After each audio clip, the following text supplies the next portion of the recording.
Yes, we have been exploring the life story of J. Krishnamurti. And first two talks, we have covered the historical background, the finding of J. Krishnamurti, introducing him to the world as the coming world teacher who would give a new teaching to humanity. And then his grooming in the sense preparing him for that role.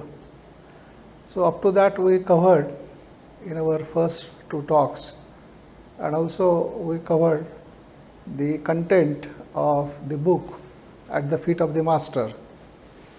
So At the Feet of the Master contains the instructions given by Master to Krishnamurti in order to prepare him for the first initiation.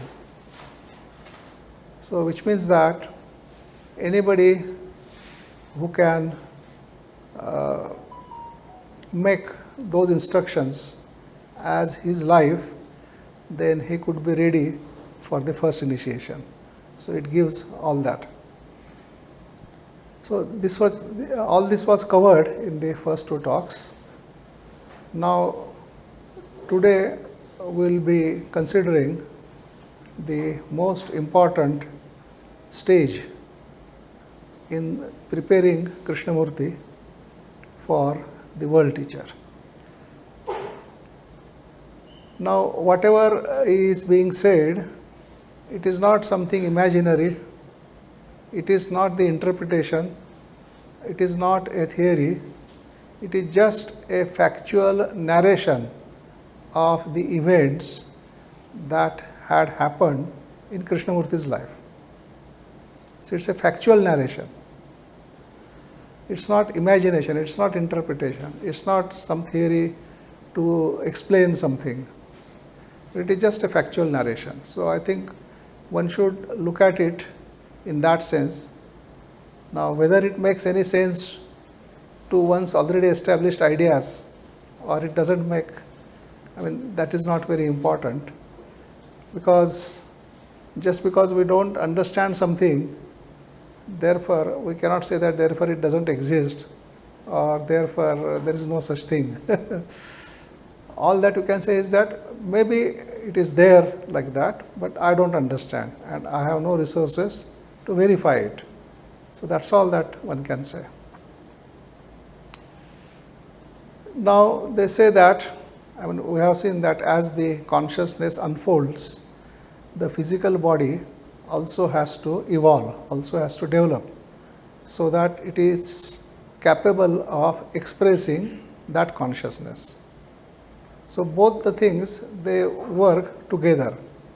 As the biological evolution, the body develops, and through that developed body, the consciousness expresses itself, functions through it in a more expanded way.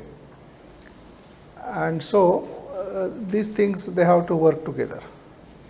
Now the consciousness of the world teacher, they say that at present no human body is capable of expressing the consciousness of the world teacher fully. Body is just not ready, not possible. And therefore a special preparation of the body was required. And even after that preparation, the body was not 100% capable to express the consciousness of the world teacher.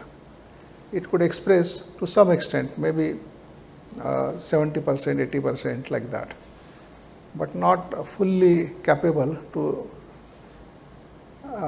they say that to have that kind of body, maybe millions of years of evolution is still required when the human body may become capable to express the consciousness of the world teacher. So that preparation of the body, the initial work was done in terms of making it healthy, breaking all its habits so that no habit comes in the way of the work of the world teacher. The body should not fall sick. So all the healthy things that were developed. But then a real preparation of the body started in 1922, and the whole thing that was done for that preparation is called as the process. So many people call it as the mystical process in Krishnamurti's life, because nothing like that is available even in our tradition or in scriptures or in any other religion. I mean, whatever has happened as a process, probably that was happening for the first time in human history. There is no record in any form of such a thing having happened before. So, what was it? The process, right? The description is given in Krishnamurti's biography, and in fact, when the process started, after about 3-4 days, Krishnamurti himself wrote down the account of what he went through when that process was happening. And then there was an account of his brother Nityananda, who was a witness to that. And all this thing was conveyed or used to be conveyed to CWL, seeking his opinion as to what's exactly happening. So the whole thing started in this way, that Krishnamurti was living in Ojai in Pine Cottage, and some evening suddenly he felt a pain in the back of his neck, and then he felt that some kind of energy, some kind of sensation traveling towards his brain, and there was pain in the nape of his neck, and there was a lot of heat that was generated in his body. And so, and he became very sensitive to things around him. And this continued for about 3 to 4 days, 4 days I think, and in 4 days the first part of the process was completed. Now the effect of that process was his body became very sensitive, and he became intensely aware of the surrounding. So the Pine Cottage was kept absolutely cleaned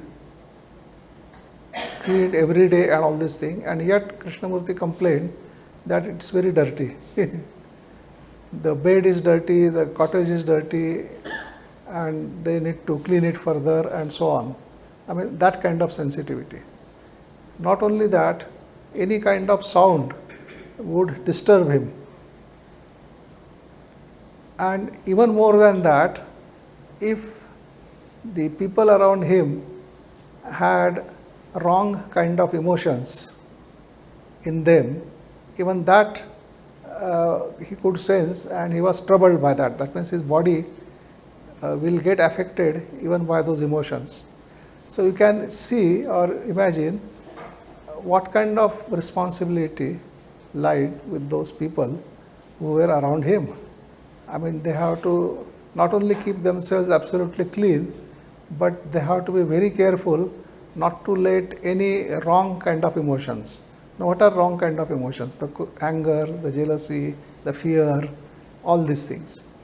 So if those emotions come in them, then that will affect Krishnamurti's body, and that could become a hindrance in the preparation of the body. So many times if they found that some person is not able to control those emotions, then he used to be asked to go out, go away from the body and not remain anywhere near the body. So after 4 days of that process at Ojai, then they shifted to Austria, and there another 2 days of process were completed. And in Austria he became so sensitive to sound. In fact, it is mentioned in the biography that when the church bell rang, the sound of that church bell was like a death knell to Krishnamurti. His body jumped so violently and everybody was so concerned. And he said that that would have been his death. I mean, so sensitive he was to sound and all those things. And then at the end of the process, I mean, during the process also, as it progressed, he experienced expansion of his consciousness. He experienced the oneness of consciousness. And in fact, he has written his experience that there was a farmer plowing the farm, plowing the land. And he said that he felt that he was that farmer, he was that plow, and he was also the land which was being plowed. So the experience of total unity of life, that he felt. And naturally, with that experience, there would be a lot of compassion radiating from him. And at the end of the process, I think when this process was over for about after 6 days or so, I mean, from Austria they came back to Ohio again, and then the major part of the process was more or less over.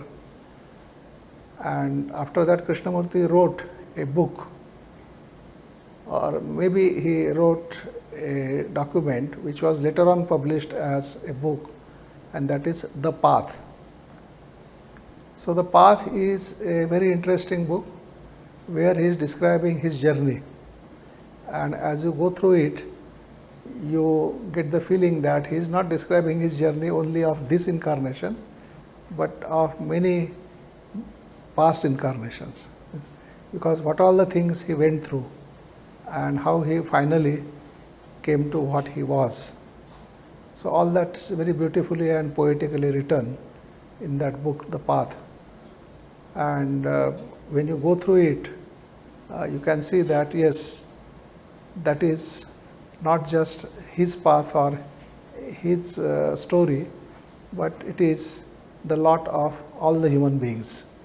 They will have to go through, or they already have gone through many of the things which he has mentioned in that book, The Path.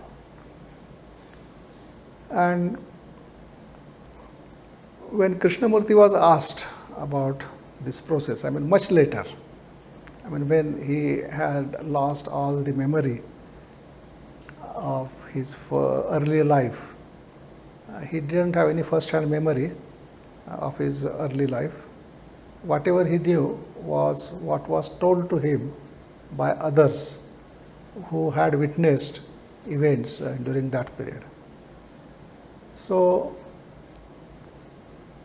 in 80s, he was asked by G. Narayan about the process, and he gave a very simple answer. He said process was like having a good bath with a good soap. What does that mean? Now this process was not, I mean, although the major part was over in those 6-7 days, but the process continued as part of Krishnamurti's life. And so what was the necessity for the process to continue? Because once the body is prepared, is able to express the consciousness of the world teacher, then what was the need for the process? So that was because he had to travel a lot all over the world. He had to come in contact with all kinds of human beings, all kinds of psychic atmospheres. Because you see the atmosphere at the airport, and in those days the people were freely smoking, freely consuming alcohol and all those things.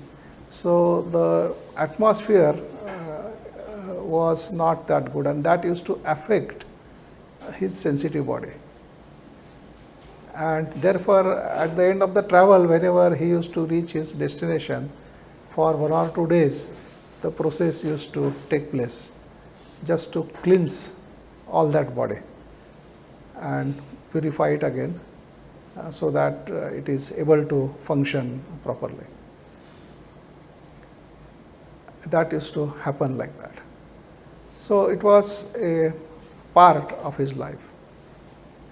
With the process was associated excruciating pain. It was a very painful thing to go through the process. And therefore, in one of the discussions between Krishnamurti and David Bohm, and David Bohm is asking Krishnaji questions about the process and all this thing, and he was very much concerned that why so much physical pain.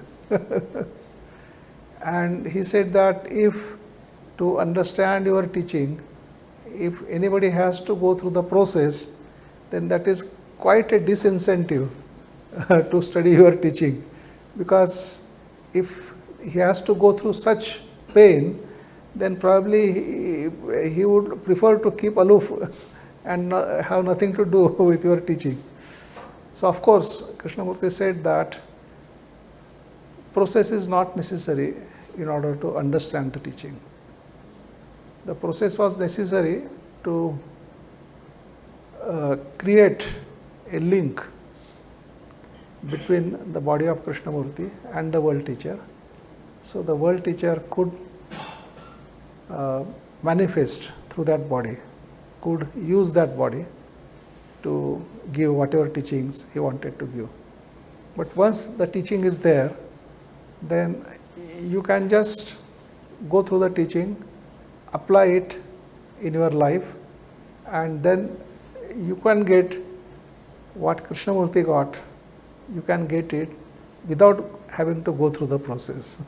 So that is quite a consolation. I mean, we don't have to worry about the process and the pain that associated with that.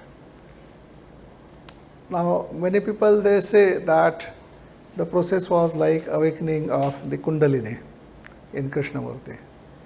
But then in most of the cases of awakening of Kundalini, there is no pain associated with it, not such pain. And so why was this pain there? In fact, CWL, who had gone through the experience of this awakening of Kundalini, he said that there was no pain at all. It was quite a straightforward process, and as a result of which he became clairvoyant. I mean, so, but why so much pain here? So that means this was not just the ordinary rising of Kundalini and going through various chakras, vivifying them, and therefore getting all the powers or control of powers through those chakras. So it was not like that, it was something different. So what was it exactly? So CWL had given some hint. He says that at present, even the atoms, now the atoms of the science, they are different, and the atoms which the theosophy describes, they call it as the ultimate physical atom. So that ultimate physical atom is the smallest physical particle. If you dissect it further, then it is no longer physical. Then it goes to the other world. So that ultimate physical atom, and that ultimate physical atom, although it is the smallest particle, still it has a structure. So this is something interesting, because you may say that a small particle, so small, how can it have structure? I mean, but they say it has a structure. And in that ultimate physical atom, in that structure, there are 7 spirals. They are called as spirally. And out of those 7, they say that at present, only 4 spirally are active. The remaining 3 spirally are dormant. And to express the consciousness of the world teacher, you have to have all the 7 spirally active. Through 4 spirally active atoms, the consciousness cannot express itself fully. And therefore, they say that the process was probably the attempt to activate the remaining 3 spirally of the atoms of the body of Krishnamurti, and that's why it was so painful. So that is the explanation given by CWL about this.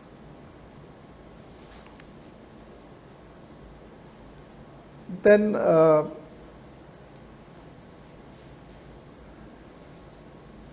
there is an event of this process which happened in India also.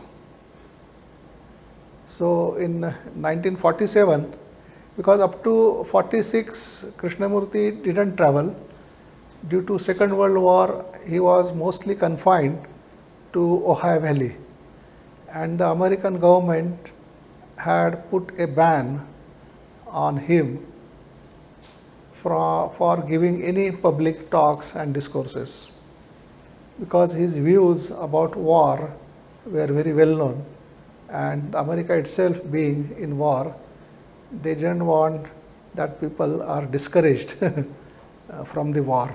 So they put a ban on his public talks and all those things. So more or less Krishnamurti had a peaceful life at Ohio, and in 1946, when the war was finally over, then in 47, that is 46 end and 47, he came to India after a long time. And then there was such a series of talks. I mean, the number of talks which he gave during that period, that was just too much. I don't think he had given those many talks at any other time in his life. And so after a year of hectic talks, his body needed a rest. And so to have that rest, so he had 1 month retreat at Uti. And at Uti, in a Sedgemoor cottage, he lived. And there with him were these two ladies, Pupul Jaikar and her sister Nandini. They were there staying with him. And there they witnessed the process happening. And because after such a hectic tour of talks, maybe the body needed some recuperation, and in that maybe the process was also responsible for that recuperation. So that was happening. So in that, Pupul Jaikar had written an account of what she saw during that time, as far as the process was concerned. And that transcript is there in the archives. And in that she has mentioned various things. So one of the things she mentioned was, Krishnaji used to go for a walk in the evening in the Uti. And one day when he returned, he was very, very tired, almost looking sick. And as soon as he came, he just went to the bed and lied there in order to relax. And she asked him what happened. So he said he tried to come fully in his body, and the body couldn't take it and was shattered. And he describes that as if he was broken into pieces, and those pieces were lying along the road. So it was that kind of experience he described. So which means that the body was really not 100% ready to express the consciousness of the world teacher, and this attempt to take control fully of the body was could not be endured by the body. So naturally the consciousness had to withdraw. And then after that, in 1979, when Krishnamurti was in Mumbai. So this process at Uti happened in 1948, and the account of that as seen by Pupul Jaikar, she had written it down. But that was discussed with Krishnamurti in 1979 in Mumbai. So that time in a small group, everybody was interested about the process, and Krishnamurti said Pupul Jai was witness to that. She has written an account, so maybe they can go through it and then it can be discussed. So there Pupulji said that whenever the process used to happen, Krishnaji was not in his body. He used to go away. And then when he goes away, and whatever happens to the body, so before the process started, Krishnamurti had instructed these two ladies that during the process, do not touch his body at all. Not to touch his body, maintain a complete silence, and of course the state of mind, they have to be careful not to have negative emotions and all those things. And only one exception he made, that only if they find his mouth open, only to shut that, they can touch his body. Except for that, they should not touch his body at all. And so then this question was asked, that why so much importance to shutting the mouth? Because you will find that in biography, it is mentioned that even as a child or even as a young man, Krishnamurti had this habit of keeping his mouth open and gazing into the space. And for hours he could be standing like that. And CW had asked him to keep his mouth shut and not stand like that.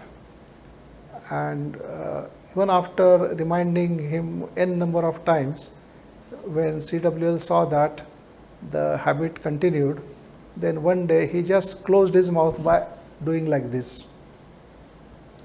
And in the biography, Mary Latin writes that with that, the relationship between CWL and Krishnamurti was over.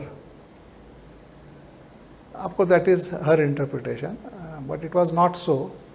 But the question that arises is, why did CWL wanted him to keep his mouth closed and not open? What was the significance, right? I mean, how does it matter if somebody stands with his mouth open? How does it matter, right? Why so particular about keeping the mouth shut? So that same question was asked to Krishnaji in 1979 in that group discussion, that, sir, what was the significance of keeping the mouth shut? And he said that if the mouth remained open, it was very easy for him to escape the body. That means he could have left his body for good. And that was not acceptable. There are two chairs here. You can come sit here, please. Yeah.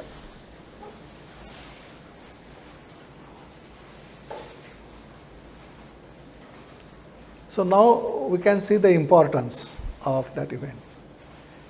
Krishnamurti had, that was in 1948, and in 1986 he died. So how many years?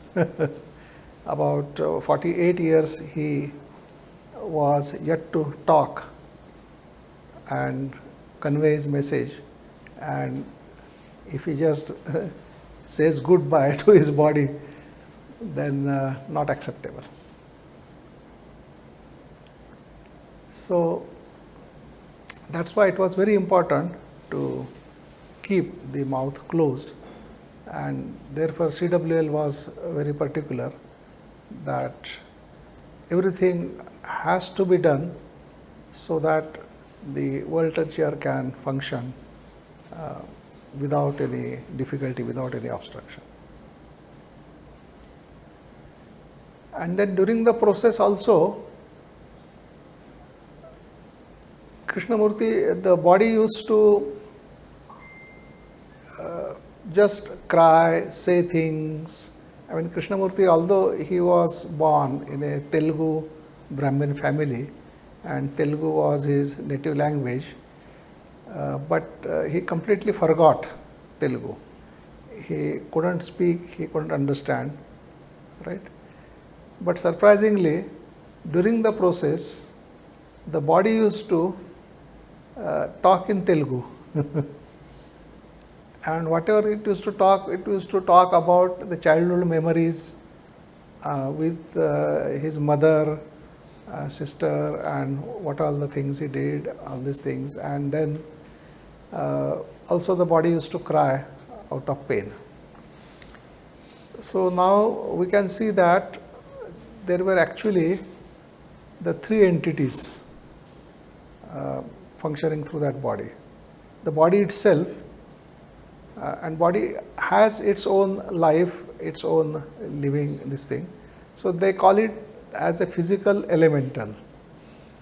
So the physical elemental is the entity which lives through the body and more or less looks after the body, all its needs and everything. Then Krishnamurti himself, and then the third entity is the otherness. We can say the world teacher who is going to function through that body.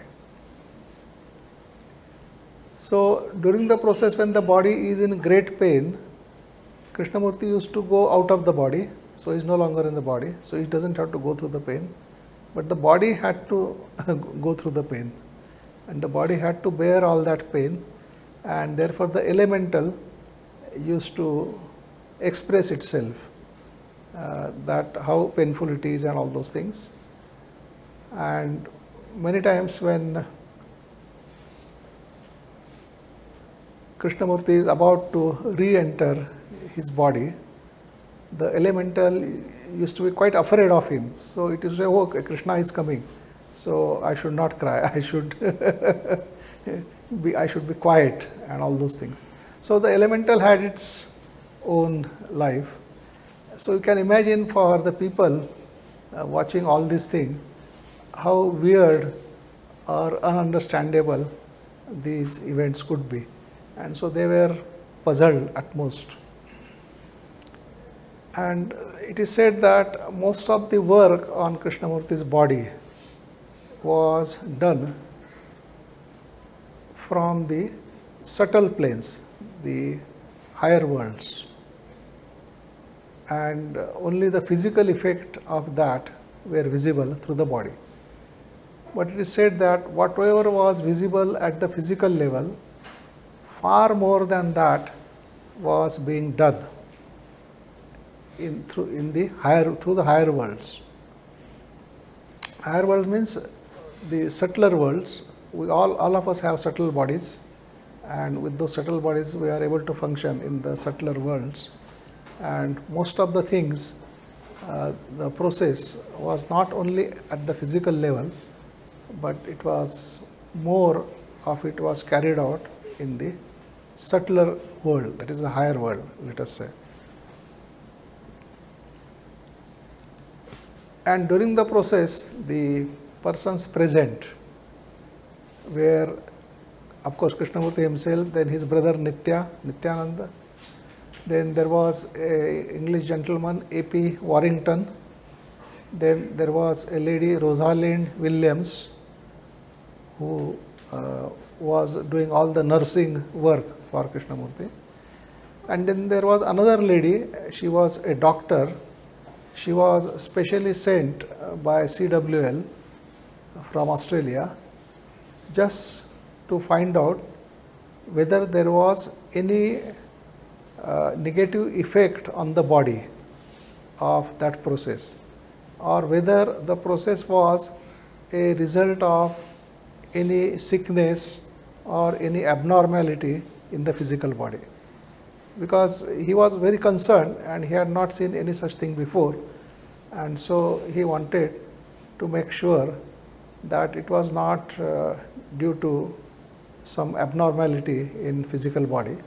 So he had sent that doctor, her name was Dr. Mary Rock, and she was also the witness of that process, and during that she used to examine Krishnamurti, during that or even after that, just to find out whether there is any physical abnormality within him. Now she found that the body was completely normal. There was nothing or no symptoms which would indicate that body is ill or not well and may need medication. So nothing. So no medication was given, and that was a strict instruction that whatever may happen, he should not be given any medication. Otherwise that would have complicated the whole thing tremendously. And during the process, at certain point of time, something interesting happened. Somehow they say that the Rosalind Williams, she was quite a sensitive lady, and at some point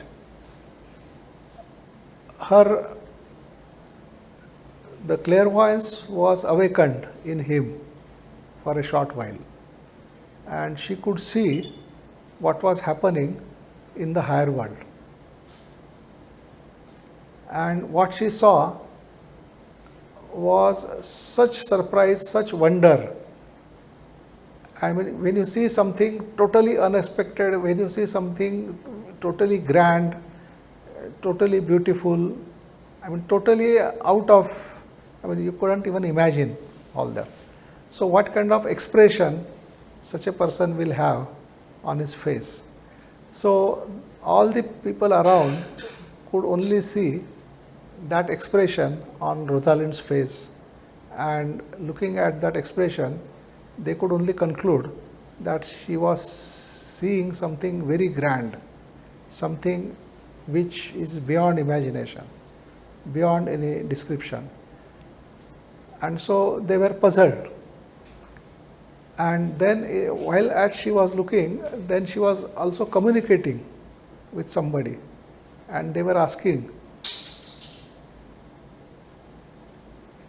whether she will look after the body of Krishnamurti. And she was saying, yes, yes, I will. And after that, then she came back to normal state, and everybody was very eager to ask her what she saw.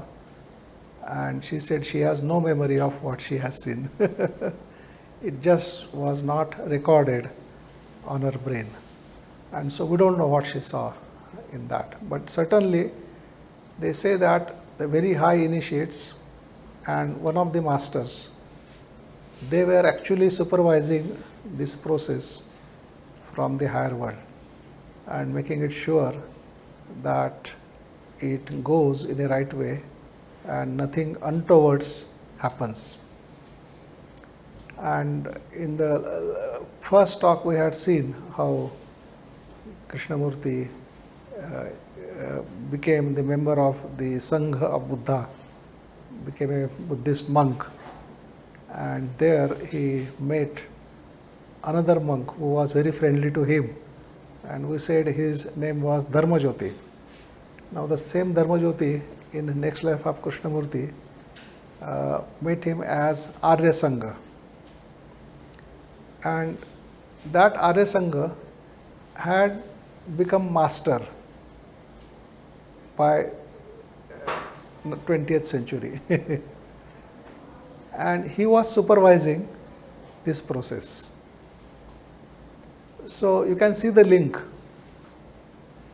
He was Master Djwal Kul. His name was Master Djwal Kul.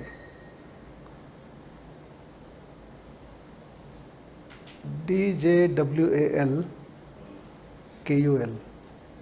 It's a Tibetan name because he was in a Tibetan body when he became master, and so he continued with that body. So he was supervising that process. So you can see the connection right from 2500 years ago to this time.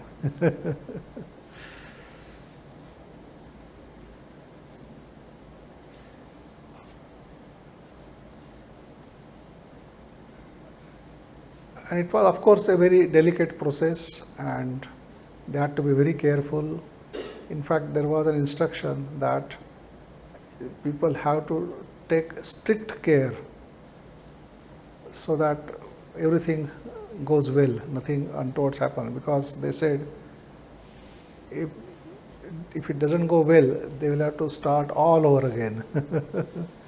So it was like that. So I think that's all that is there to know about the process. I mean, whatever the authentic information that was available through various sources and confirmed by CWL, all that I have put before you. So now you can ask questions, whatever questions you would like to ask.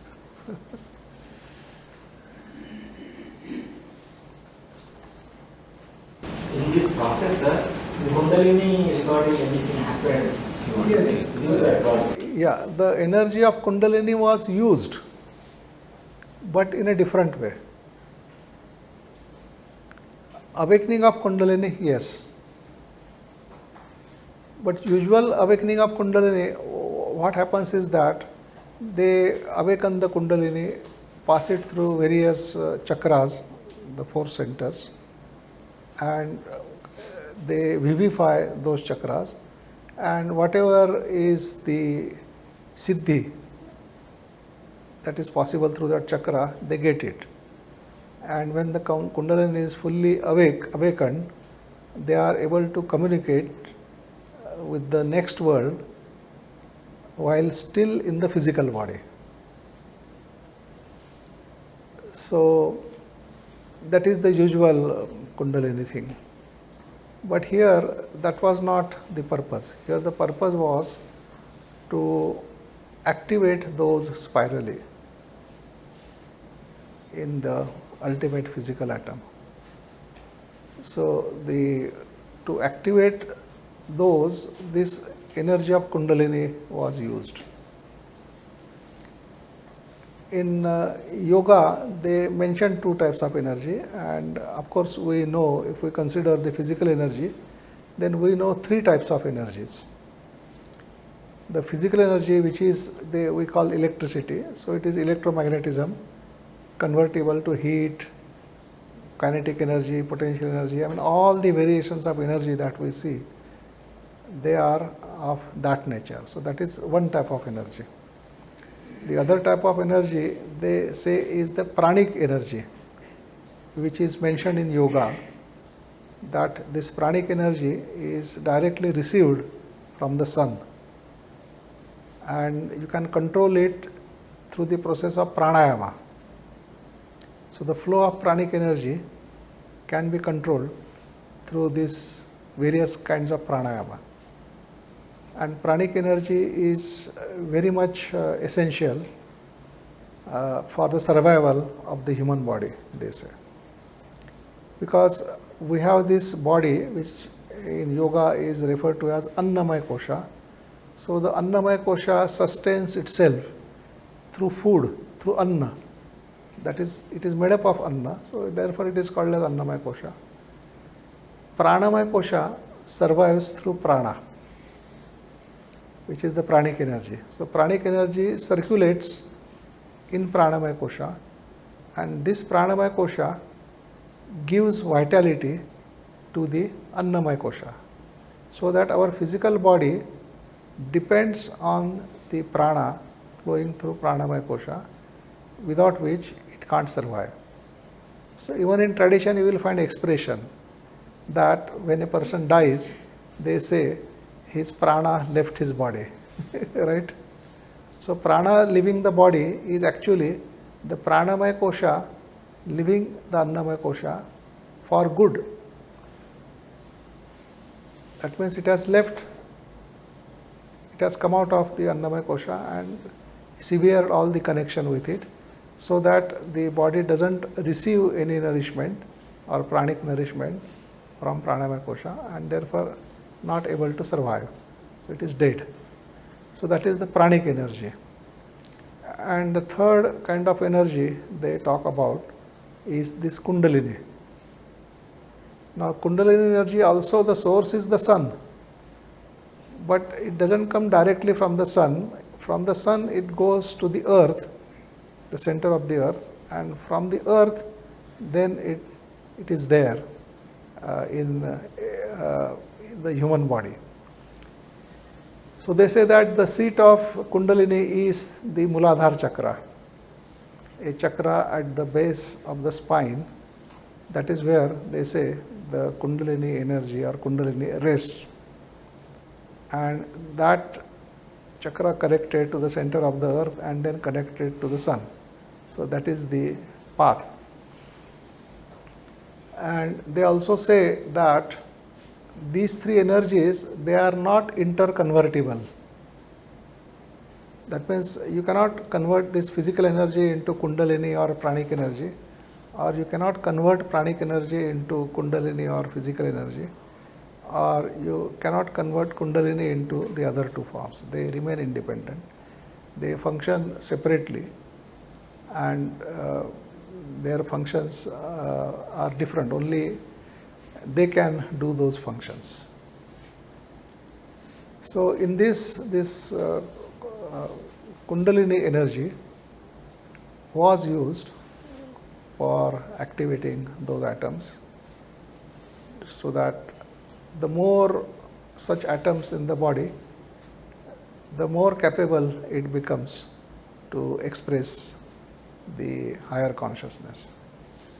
So that is what was done. So Kundalini was used, but for a very different purpose, not the way it is used traditionally to vivify the chakras.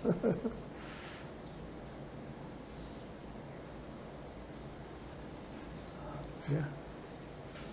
My question is slightly critical. Yeah. But Mr. Krishnamurti, after dissolving the physical society, he never talked about this Kundalini. Yes. And he was discouraging the discussions Yes.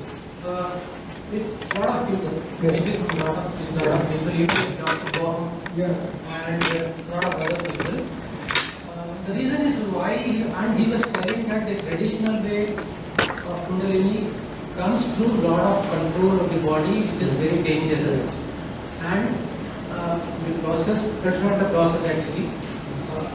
In the teachings what Krishnamurti was giving is through the mind and the body. Yes. So when your mind is totally without any thinking or without any thought, so that will automatically come to you and you should not go to it. Yes. That's what I understood. Yes. So my question is, why did Krishnamurti did not talk about Kundalini or any of these powers throughout the world? Yeah. So he should have told this actually. This is my humble question. Yeah, I understand. I mean, I don't think it's a critical question in our a question criticizing, but it's a genuine question. Yes.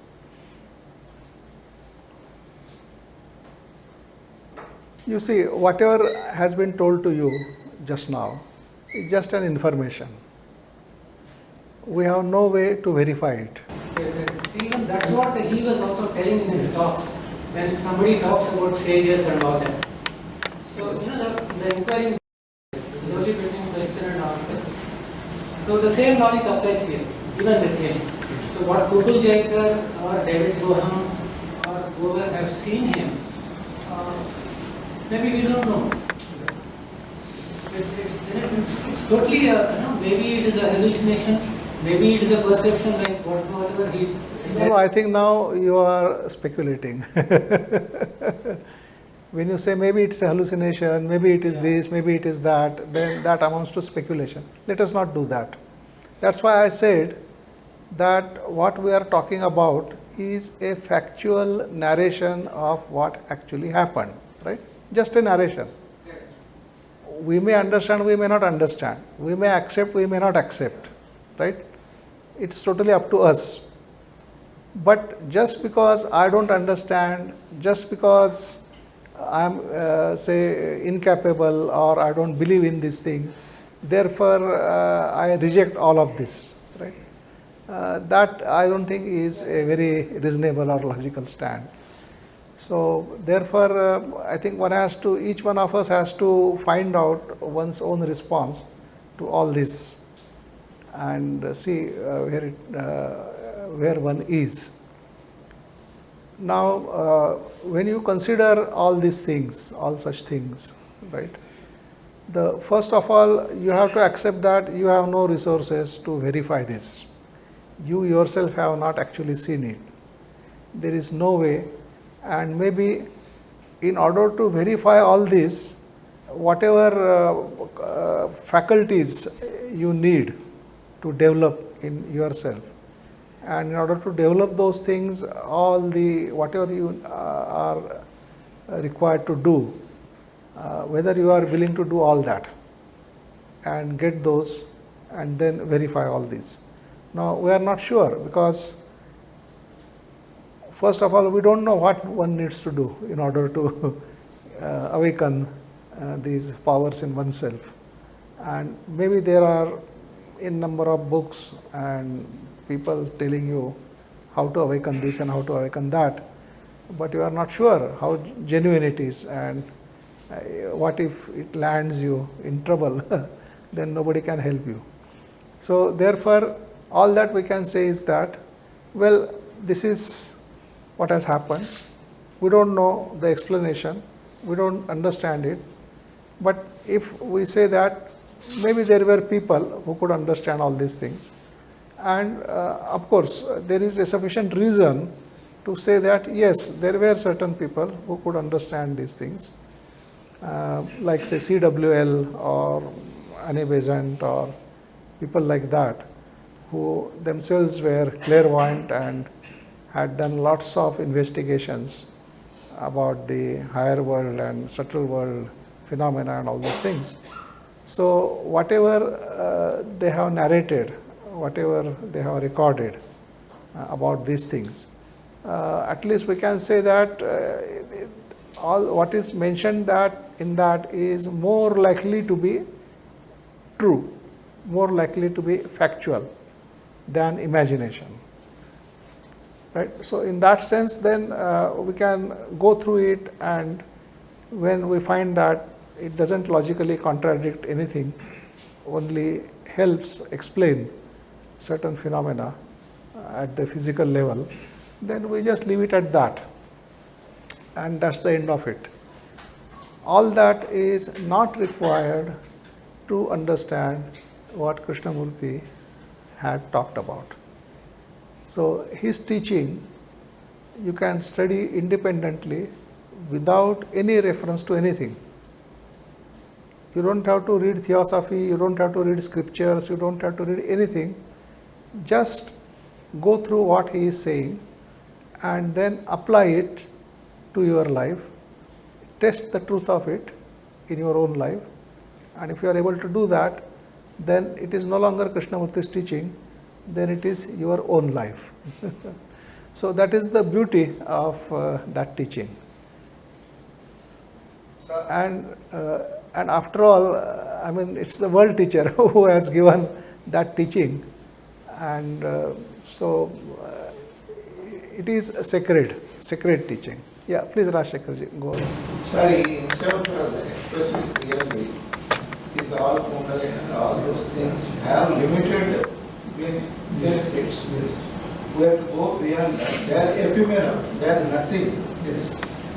You explore yourself, your mind, yourself. Even I am not needed. I am not others. It is very clearly expressed.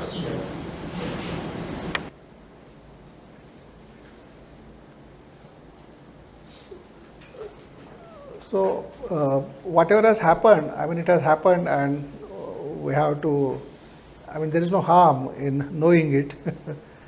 And that's all. I mean, there isn't much to it. And, So those 7 spirals,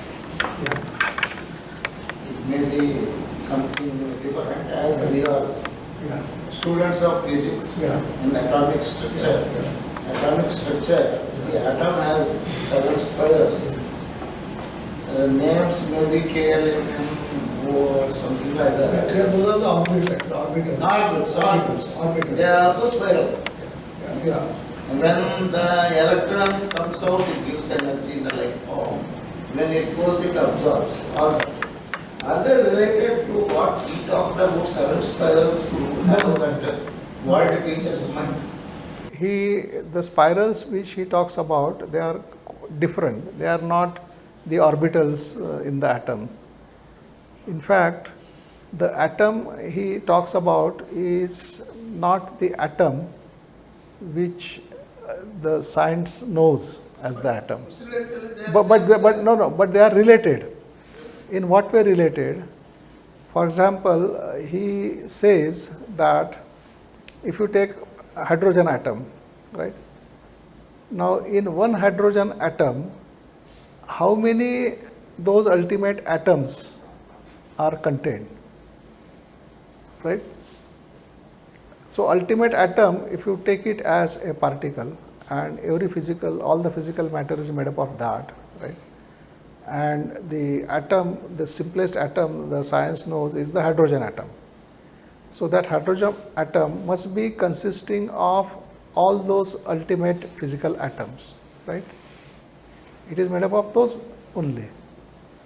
So, what he did was, he counted how many those ultimate atoms, physical atoms, are contained in one hydrogen atom.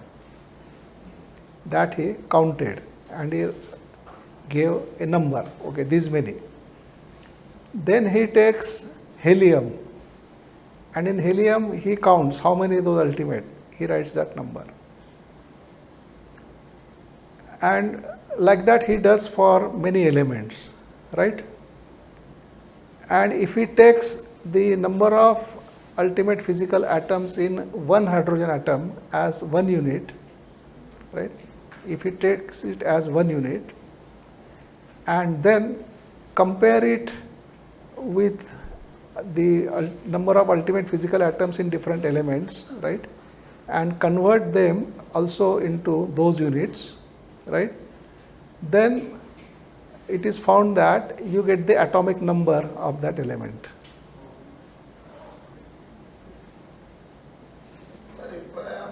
So, which means that whatever number of ultimate atoms in one hydrogen atom, twice that number are there in helium, right? So that the atomic number of helium is 2 and like that it goes on.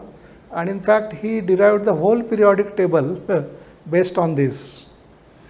And in that he discovered many elements or many atoms which were not known to the science at that time. This investigation he did in 1924. And in 1924, lots of elements were not known to the science. There were lots of gaps in the periodic table. And he discovered those elements even before the science could discover. And if you are interested, you can read that book, The Occult Chemistry, written by CWL, where he has given all the structures of atoms and all the description with diagrams, everything. I mean, if you are interested in that kind of thing. But as far as Krishnamurti's teaching is concerned, all this is not required. What is required is the observation of your own mind of your own brain or your own body and understand it through that observation. But you come to that Yes. by understanding this. Yes, exactly. It happens. Yes. So even in 2010 or 12, periodically one more element has been formed. Yes. Their atomic weight is very heavy and all that. But it is still explored. Maybe after some time one more element may form. It is there in IAC. Yeah, there are many more elements in the process of formation. The process of formation of new elements is going on. And I don't think it will ever stop. Probably it is So- new. Yeah, so we may have more and more new elements.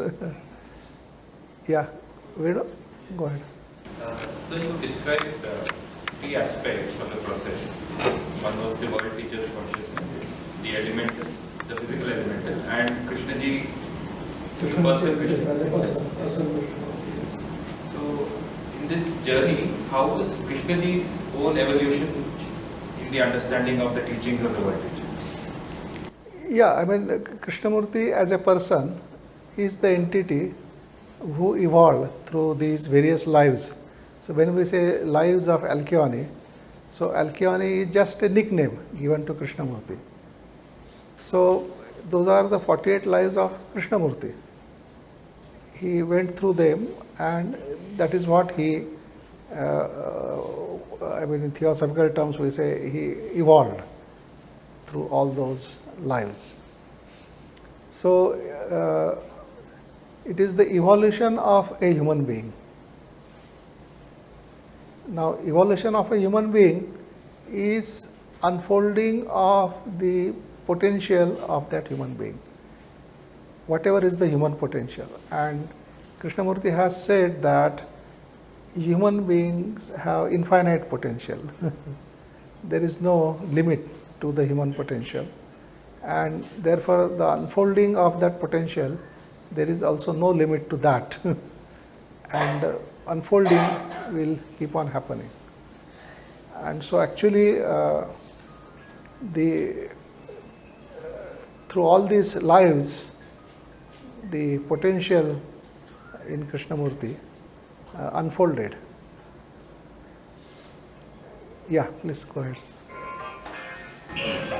Brain cells having much importance in our entire body, since it is controlling our whole system of body. Is it possible? So, yeah, brain cells are important. They control functions of our body. So then what is the question, sir? Question is, entire body having indivisible particles of body. All body should be excited or getting electromagnetic or cosmic energy or some other energies. Instead of that, brain. Yeah, most of the work was done on the brain only. Right. Yeah, but then there is a spine, and there are the sources of energy. No, like say for example, we said that the Kundalini energy, its location in the body is at the base of the spine. Muladhara chakra. Yeah. So in Muladhara chakra, the Kundalini rests. Now, if you are going to use the Kundalini energy to vivify the spirally, then you have to awaken it. And you have to awaken it in Muladhara chakra, and it is at the base of the spine. So, in order to reach the brain, it has to travel through the spinal cord. It has to pass through the body, through the spinal cord, reach the brain, and then work on those brain cells. So in that way the body is involved. It's not that every particle of the body was being done. The brain, mostly the particles in the brain, because brain is the seat of consciousness through which the consciousness functions. And therefore that was being worked upon. Yes. Yeah, Paresh, go ahead. Yes, sir. Sir, you mentioned Krishnamurti's process was very different and it was for the first time. But in traditions, let's say Buddha, he also had some process under the tree, and let's say Krishna, he also saw some huge consciousness of Arjun. Arjun saw the huge consciousness of Krishna in the middle of the world. So I don't know, why are we saying this is the first time this happened? You see, we don't know exactly whatever you have mentioned, there is no authentic record. Maybe it is just said like that, right? And may not have happened in that way. Or maybe because these things are possible at various levels.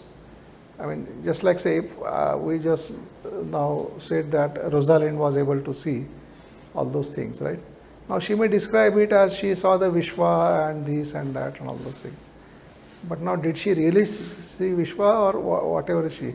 So usually what happens is that the person, when he sees something out of the place, something very different and unable to understand, then he will describe it in a very superlative terms.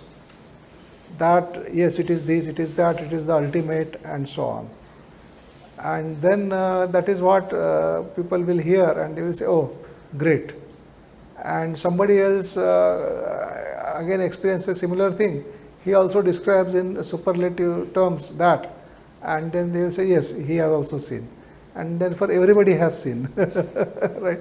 So it amounts to that. Then that is not correct, because in this also there are the various levels, the various layers, and even when you see so and so is realized, right? But at what level is he realized? Because there are layers of realization, in the sense that the moment you enter a higher dimension, you have such a sense of expansion of life, you have such a sense of freedom, you feel that yes, this is the ultimate, and whatever you are living so far is nothing. And then you continue there, and then you again enter another higher dimension, then you say, oh, what you were experiencing previously was nothing, this is the great. And it keeps on happening like that. Now at what level the person has reached and therefore realized, I mean, a person at the physical level cannot say.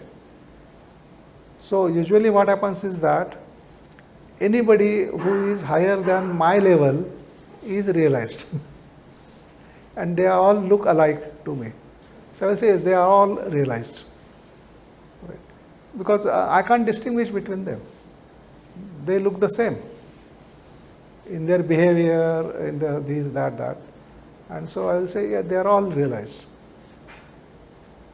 But actually, as a person progresses, a person is able to see more things with his sensitivity and all these things, then he will be able to make out that yes, there is a difference in these two. Yeah, please go ahead. So, during the process, there are three entities of the physical body and self of the Krishnamurti and the other is. So after the process, the self of the Krishnamurti is still there, otherwise, is it the only otherness which stay in the body? No, Krishnamurti was there in the body. After the process? Yes, very much. So that is the thing, you see. Krishnamurti did not have to leave his body for the world teacher to use it. That is the beauty of the whole thing. Because there was this belief or this thought that when world teacher is using Krishnamurti's body, then it is not Krishnamurti who is talking, it is the world teacher who is talking. And therefore people used to think that when Krishnaji is on the dais, then it is not Krishnamurti, it is the world teacher who is speaking. And when Krishnamurti is personally interacting, then they used to feel that it is Krishnamurti and not the world teacher. So they had a different kind of respect in both the cases. when Krishnamurti was on the dais, they would show respect to the world teacher. So highly respectful. And when he is personally interacting with them, then not that respectful. And this became such almost getting established among the people working around Krishnamurti. In fact, there was a gentleman called Madhavachari who was the in charge of this Vasant Vihar center, and Madhavachari, Krishnamurti and others also used to call him as Mama. Mama means the mother's brother. And I think it came to Krishnamurti's notice that Mama is spreading all these kinds of things. So once he called Madhavachari and he said to him, Mama, the person who sits under that tree and gives talk, the same person is now talking to you.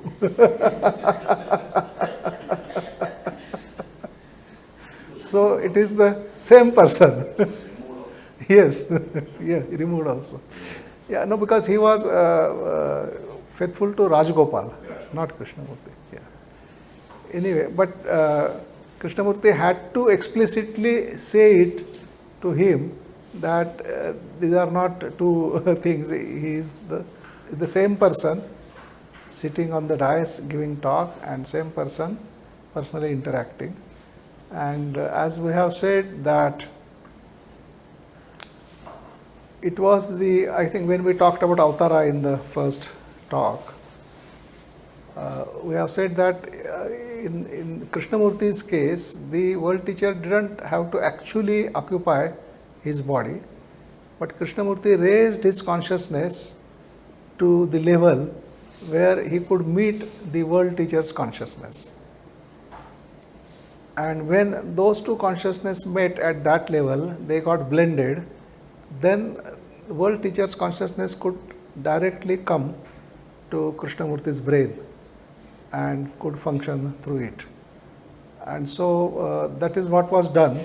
And that experiment, they say, was done for the first time in the human history. Because all the previous avtaras, they took place in a different way.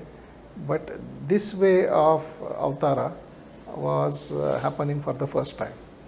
That is blending, because in the previous days, no human being could raise his consciousness to the level of the consciousness of the world teacher, and therefore could not meet it there. And so the world teacher had to descend.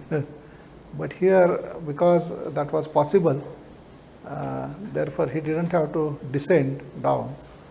And so the peculiarity of that then was that you needed to ask deep questions to Krishnamurti. Deeper the question, more teachings would come through that.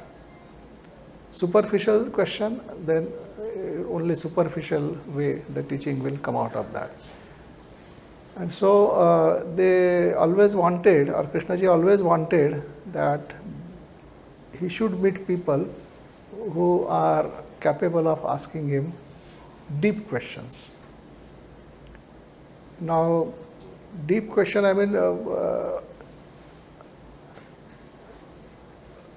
what is a deep question? Right? Naturally, that question will arise in our mind. So it's not just intellectual understanding. It is an understanding which is not at intellectual level, but which is much deeper, in the sense that it affects you, it affects your behavior, it affects the way you function or carry yourself. And so in that way you can say that it is deeper, which means that you actually realize the truth of that question or truth of that statement. And if there are persons who are applying these teachings to their lives, then only they are capable of asking these deeper questions. And then they will get the answers corresponding to that. And so how much you ask, that much only you get. So this complaint with Krishnamurti that, sir, you are not giving all, you have so much, but you give so little. So why is it so? He said, I am trying to give you all, but you are not taking it. The limitation lies on your side. I am fully there, available. Take whatever you want. But if you are coming with a small vessel, then you will get only small thing. But who was the one who has asked that deep question? Is it David Bohm or others? Or something? I mean, yes, there were various people. I mean, of course, you can see sometimes Pandit Jagannath Upadhyay, sometimes David Bohm, sometimes Dr. Sudarshan. So with Dr. Sudarshan, in fact, Krishnamurti was so impressed, he said, maybe jokingly or I don't know, or maybe to tease his other friends, he said to him that you are my true disciple. He spoke with many people. Pardon? He spoke with many people. Yeah, many people, yes. I feel like asking a deep question.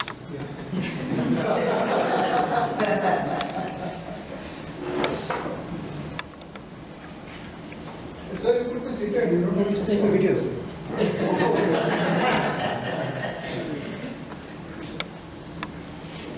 When Krishnamurti was in his physical elemental body, I mean when he left his body, but his body was alive, as you said, sir. He was into invisible body, invisible world, whatever plane it is. And this body, which is in the visible world, he was asking about brain cells and all that, and you have explained the entire nervous system where brain is part of it. In the invisible world, is that particular body was functioning.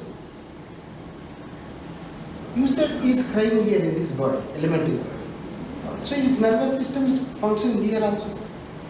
No, he is not crying in. He was crying? No, he was not crying in the physical body. The physical body was crying, not Krishnamurti. Krishnamurti was outside the physical body. He had nothing to do with the physical body at that time. It was the physical body which was crying. So then, what was that physical body which was crying? So they say that there is a physical elemental which lives through the physical body, which looks after the physical body. So that physical elemental then experiences everything that happens to the physical body. And if physical body was going through that pain, the body was going through the pain, but the physical elemental was experiencing that pain, and therefore it was crying. And Krishnamurti was not in the body, so he was not experiencing the pain. And he would come later on when all this painful thing is over, then he would enter the body again. Yeah. Supplement to that, sir. Yeah. This is not deep work, sir. Dr. Mary Rock, I think, who was taking care of this body, elemental body, she also left her body here. You said this, sir? She was into another world. No. Who was that? That was Rosalind. Who was also looking after the body? She was not. Rosalind Williams, she used to look after the body in the sense that cooking food, giving food to the body, making the bed, seeing that the place is clean, all those things, the household work she used to do for Krishnaji when he was in the Pine Cottage. Mary Rock, her job was to examine Krishnamurti's body to find out whether there is any abnormality, whether there is any illness in the body. Because if she could detect any such thing, then people would have said that all this process and pain is due to this abnormality. Leadbeater has given that assignment to her. Yes. Though, which means Leadbeater was not knowing that Dharmajyoti was also supervisor, Djwal Kul. He was knowing. He was knowing that also. He was knowing everything. But you see, in these matters, you are not allowed to say whatever you know. Out of body experience. Yes. There are restrictions. Even Krishnamurti knew far more than what we know him as knowing. And this was also said to Krishnamurti, sir, you know much more, so much than what you show. But why is it so? I mean, because many times he would say that no, he is not allowed to. I mean, it depended on whom he is interacting with. Like say for Mary Zimbalist. Now she asked him, sir, do you know when you are going to die? He said, yes, I know when I am going to die. But I can't tell. They won't let me tell. Then she asked, who are they? He said, even that I am not allowed to tell. That was Mary Zimbalist was in the later stage. Yeah, later stage. Now, before that, in 74, when Krishnamurti's the first volume of biography, Years of Awakening, was published, so there was a discussion between David Bohm and Krishnamurti, and in that discussion, David Bohm was asking all the questions about whatever was published in that first volume, and he was trying to understand, and therefore he was saying that there is so much mystery in whatever has been written. And so Krishnamurti was saying that no, there is no mystery, everything is explainable, there is no such thing as mystery. And then he was asking Krishnamurti, then how do you explain this, why there is so much pain, how do you explain all those things? So he said that, but I won't investigate it. Krishnamurti's stand was, if I investigate, if I explore, then I can know all these things, right? But I won't explore. So Bohm asked him, why don't you explore? He said, it's not necessary, not important. So that was all his answer. So Krishnamurti knew everything, what was happening, all those things, but that was not his function to talk about all that. He had much more important things to talk about, which is the teaching, which can enable every human being to reach that stage where he doesn't have to ask anybody. He himself can understand and find out. So that was the purpose. For your serious people who are persevering 5 decades, can you tell me, really for you, me and other serious people, does our body every day goes at least few hours out in the astral? Yes. Right, thank you. Well, what he is saying that, see, we have the physical body and then we have the astral body. In fact, this concept is there even in tradition, that there are saptalokas, 7 lokas, and corresponding to each loka there is a body in us.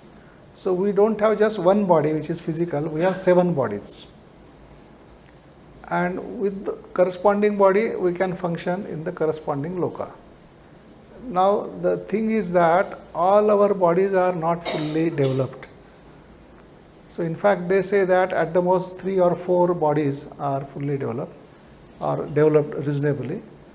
Then only using those bodies we can function in corresponding lokas. But the bodies which are not developed, then we cannot function in the lokas corresponding to those bodies. So we have a limited field to work.